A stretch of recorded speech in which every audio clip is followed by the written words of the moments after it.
মাহমুদুল্লাহর big six, জাকেরের flat six, একের পর এক পেরিস্কোপ শটে ফিরে এলেন পুরনো সৌম্য। এর মাঝে দুজন টপ অর্ডার ব্যর্থ। মেহেদী হাসান মিরাজের দায়িত্বশীল ইনিংস, আফিফের দৃষ্টিনন্দন ব্যাটিং, টাইগারদের ব্যাটিং ইনিংস এভাবেই সাজানো। টসে জিতে শেষ ওডিআইতে বোলিংয়ের সিদ্ধান্ত ওয়েস্ট ইন্ডিজের। টাইগার ব্যাটারদের সবই যেন ওদের মুখস্থ। Top order batter Tanzid Hasan Tamim ফিরলেন ইনিংসের শুরুতে 0 রানে। এর পরের শিকার লিটন কুমার দাস, তাকে ট্রাপে ফেলে আলজারি জোসেফ তুলে নিলেন দ্বিতীয় উইকেট। লিটন ফেরে অতিরিক্ত বাইরের বল খেলতে গিয়ে।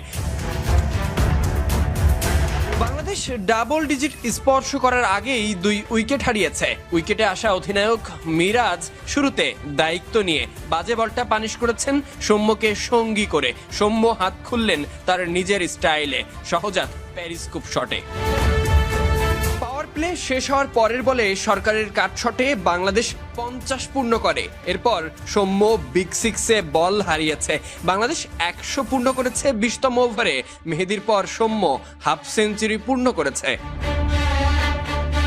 সৌম্য স্রষ্টার কাছে কৃতজ্ঞতা জানালেন। ইনিংসটাকে বড় করতে 6 মেরে যখন 70-এর ঘরে, তখন এলবিডব্লিউ এর ফাঁদে বিদায় সৌম্য 73 রানে। মেহেদীর সঙ্গে তখন আফিফ। মনোমুগ্ধকর ব্যাটিং সমর্থকদের চোখ জুড়িয়েছে। ততক্ষণে মেহেদী মিরাজ রান আউট হয়ে প্যাভিলিয়নের পথে 77 রানে। মিরাজের পর আফিফ ক্যাচ তুলে 2 বড় রান করা ব্যাটার 70-এর ঘরে ফিরেছে, আর আফিফ 15 রানে। মাহমুদুল্লাহ আর জাকির তখন উইকেটে। বাংলাদেশ 171 রানে 5 উইকেট হারিয়ে আবারও চাপে।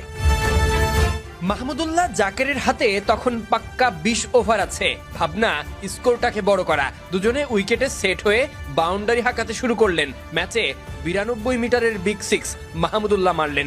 জাকির 82 মিটারের। এ যেন কে কার থেকে বড় 6 মারে। তবে জাকির ব্যথা পাওয়া হাতে টেপ জড়িয়ে আরেক প্রান্তে আক্রমণাত্মক ভঙ্গিতে। মাহমুদুল্লাহ জাকিরের ব্যাটে ভর করে বাংলাদেশ 200 থেকে 250-এ। মাহমুদুল্লাহ জাকির দুজনেই পেয়েছেন অর্ধশতক। এরপর একের পর এক 4 ছক্কার ফুলঝুরি ফুটিয়েছেন। বাংলাদেশ 300 পেরিয়ে ওয়েস্ট ইন্ডিজকে ব্যাটিংয়ের আমন্ত্রণ জানিয়েছে। সাদিক আহমেদ সানি।